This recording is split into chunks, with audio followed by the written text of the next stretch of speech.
Hello, Grand Rapids. Thank you all so much for coming out today. We are so excited to have you. And thank you, Fred, for your kind and embarrassing remarks. Well, how many of you are here for the first time for an ACLU lunch? Stand up. Welcome. Let me say thank you so much. Awesome. Awesome. Wow.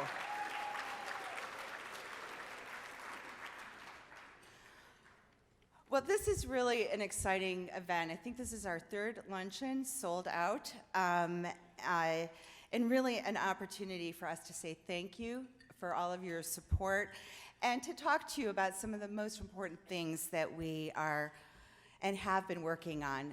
For those for whom it's the first time, we work on equality. And boy, what a difference a year makes from when we had our last lunch. Last year, when I stood here, we knew that the United States Supreme Court was going to soon decide whether or not LGBT people could enjoy all the benefits and protections of marriage. And look what happened. We won.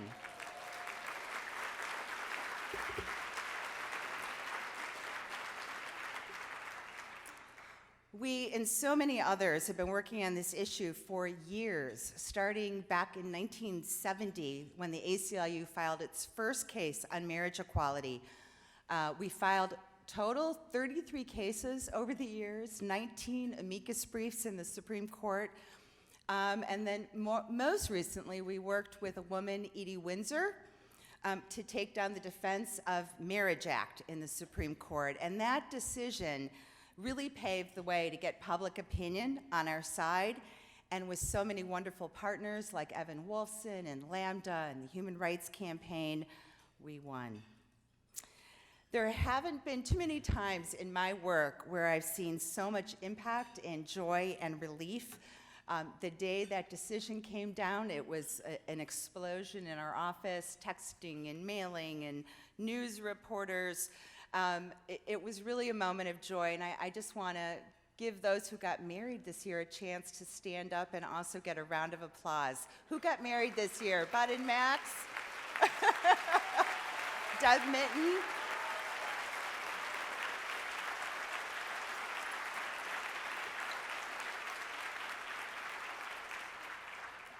The point is, what we do, it matters. So often, you know, we're a bunch of intellectuals. We love to argue. We love to talk and think about big ideas. But the work we do really makes a difference. Back in the day, when this marriage fight first began, no same-sex relationships were recognized. No states banned discrimination. Those who advocated for change thought they were on a fool's errand. And a crucial lesson is really that simply changing the rules and the laws doesn't make change by itself. The difference is in understanding who gay people are and telling the stories.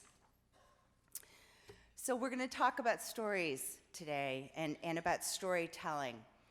Last spring, when we were all looking to Washington, waiting for the Supreme Court decision, a guy named Kary L in our office, our investigative reporter, was spending time in Flint. Kurt, where are you? Will you stand up? The Kary L, Michigan's Journalist of the Year.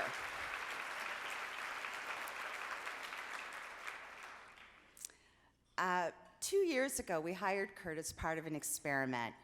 We wanted to learn what the consequences were of the emergency manager law. That law had passed after Michiganders had voted to repeal an earlier version. You remember that, don't you? And the legislature repassed it with an appropriation to make it referendum-proof.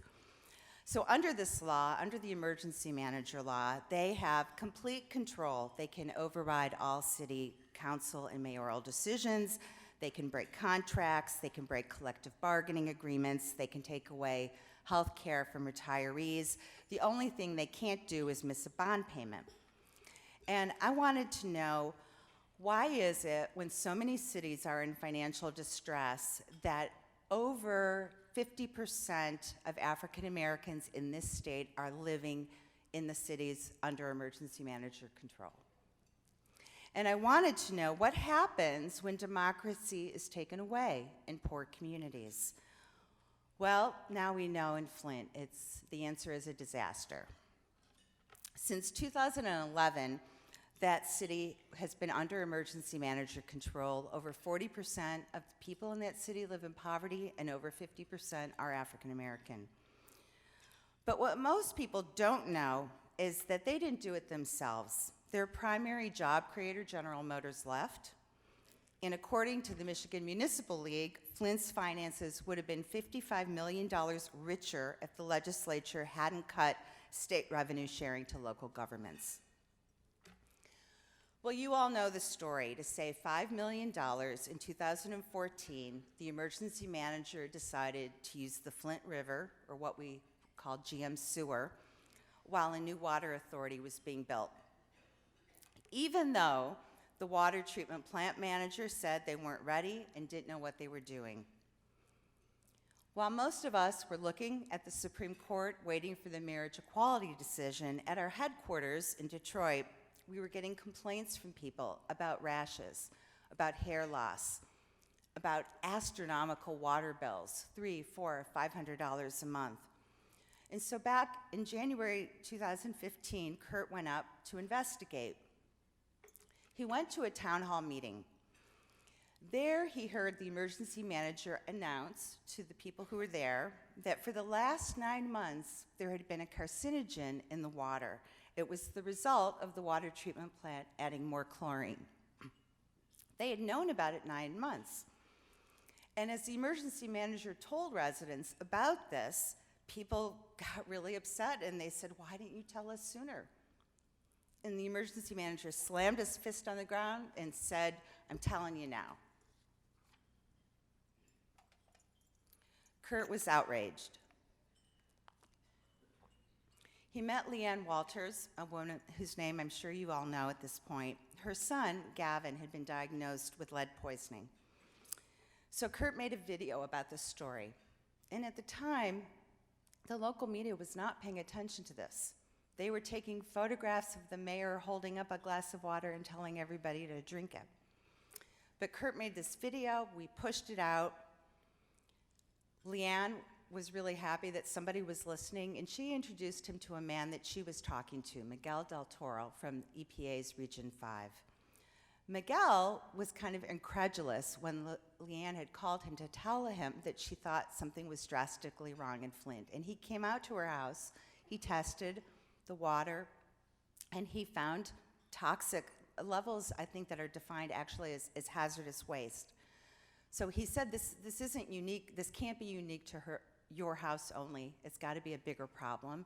He asked about corrosion control. He couldn't believe there was no corrosion control, and so he wrote up a memo. And he was worried that the memo was not gonna see the light of day, so he gave a confidential copy to her, and she gave a copy to Kurt. Miguel then introduced Leanne and Kurt to Dr. Mark Edwards, who of course has become a hero of this story. And together, Miguel, Dr. Edwards and Kurt and Flint residents decided to do their own water sampling, because until now, the state continued to say that the water was safe. So they went out, they collected 300 samples, way more than what the state had collected, and the water, the test came back showing it was toxic. But in the meantime, officials at the Department of Environmental Quality kept saying to the people of Flint, you can just relax. So now they have, in one hand, the test results showing toxic levels of lead in the water. And Kurt decides to try to figure out, then, why is the state saying that the water is safe? So he looks at the state's tests and he discovers it's been rigged. They dropped the most toxic samples of water, and they went to a street, Flushing Road, and they took samples from that road. That road had actually been reconstructed. So now we knew the water wasn't safe. So this is the summer now of 2015. And Kurt decided to share that memo with Michigan Public Radio. Michigan Public Radio did a fantastic job. They started this story. They started to look into it. But in the meantime, the Department of Environmental Quality continued to deny there was a problem, and they attacked the credibility of Mark Edwards. They attacked the credibility of the ACLU, saying that we have an agenda. Little did we know that at this time, a very modest, very quiet, very talented doctor was also hard at work. She tested the blood lead levels for children 9 months before the switch to the Flint River and 9 months after. And she found in some cases that the blood lead levels had nearly tripled. Well, that was a game changer. It's one thing to say that there's lead in people's water. It's another to say it's in people's children. You know the rest of the story. Now, the eyes of the world, of our president, of Congress, are on us and on our state. There have been state and federal investigations. Over 60 lawsuits have been filed. 3 people have been indicted and more are coming. There have been emergency legislative appropriations. There have been task forces and commissions and 75-point plans. Who could have known a year ago that government inaction, delay, intransigence, arrogance, and insularity could be held to account? Or that the term environmental justice, how we treat our poorest communities, would be on the front page of every newspaper. This isn't over. Who's going to own the long-term consequences? So much remains to be done. The water is still not safe. And what I worry about, what keeps me up at night, is the destruction of trust. For so long, so many people were told the water is safe. How do you repair that? The picture, Janice, okay. This woman here is Janice Pyramid, 71 years old. She's sitting in her bedroom and crying. She had just been asked, what's the most difficult part of the Flint crisis? And she said it's loneliness. It's because members of her family now visit her less because the water isn't safe. And of all the things she could say, right, we don't really think or talk about that, but that's the isolation, right, that comes from a tragedy like this. Or there's little Miss Flint, the little girl who invited the president to come to visit Flint. Do you know she doesn't attend the Flint public schools because they don't offer art or music? This story, the story about Flint, it's about equality. It's about race and poverty. It's about what really happens every day to communities that don't have economic or political power, and about how their voices are treated and disregarded. It's a story, though, about democracy and arrogance, and the arrogance that sets in when we lose our systems of checks and balances. But it's also a story of resilience and of persistence and of determined people who did not give up. It's a story about truth-telling and about connection and collaboration and change. Janice does not have to be isolated. If there's one thing that really struck me as I was going through this journey, it's about the power of connection. Last summer, I felt like we were rolling this boulder up a mountain. Nobody was listening. But there we were, the Flint residents, Dr. Edwards, Miguel Del Toro, Leanne Walters, Dr. Atisha, Michigan Public Radio, Rachel Maddow. Wasn't she awesome? All determined to get to the truth, right? All determined. We didn't all sit down and have a meeting and decide this is what we're going to do. We were just all, though, pulling in the same direction. Collaboration has really been the name of the game. So since this all happened, we have collaborated with the Natural Resources Defense Council, and we filed a lawsuit under the Safe Water Drinking Act to get full lead pipe replacement.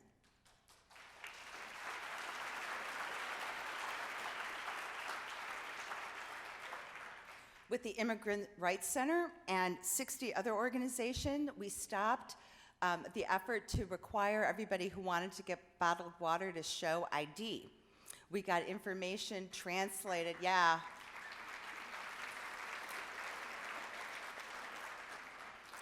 We got information translated into 3 languages because a lot of people did not know that the water wasn't safe or what the conditions were for using water. We got the Department of Homeland Security to set up deportation-free zones in Flint so that undocumented people could feel safe going to get bottled water.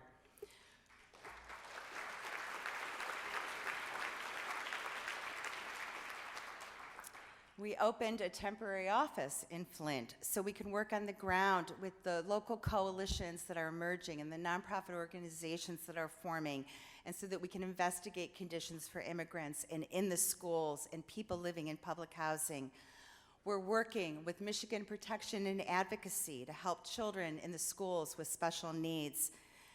And with dozens of organizations, we're working to amend our state public information law and to amend the emergency manager law. And I'd love to ask the staff to stand up. They are just doing heroic work. ACLU staff, stand up. Give them some applause.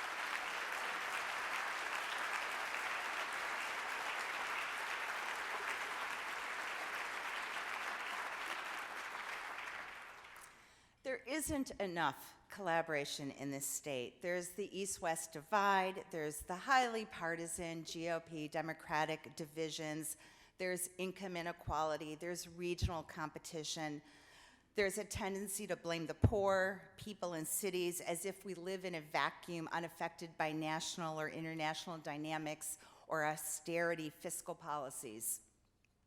We know that political freedom isn't separate from economic enfranchisement. If there's one thing that most of us can agree about in this crisis is that it would not have happened in a more affluent white community with political power. In fact, as I've talked about this issue in place after place, one of the first questions I get is whether anybody outside of Flint really cares. And I answer with total confidence, yes, absolutely they do.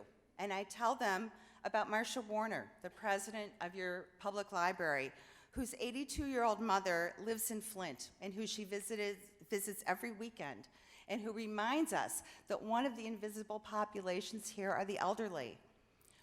Or I tell them about Joe Scantleberry from the Kellogg Foundation, who lives here in Flint, and whose wife and kids, though, are back, who lives here in Grand Rapids, but whose wife and kids are back in Flint and drive here every weekend so they can take showers.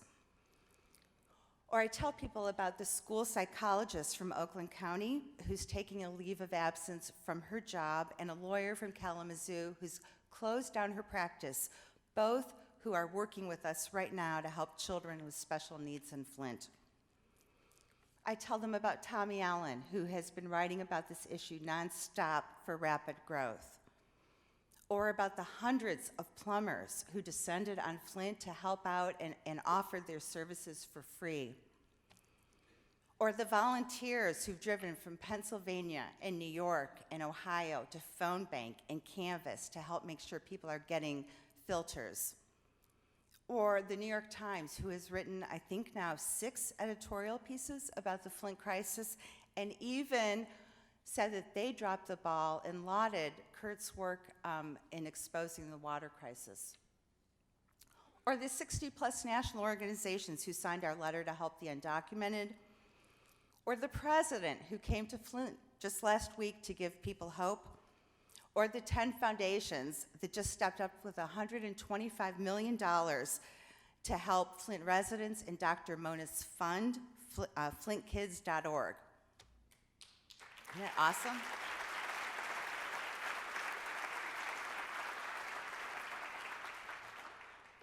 So if we want to keep this from ever happening again, we will do it because we understand that we are connected, that our fates depend on one another, because we have what the president has called a moral imagination, the ability to empathize with those who are suffering.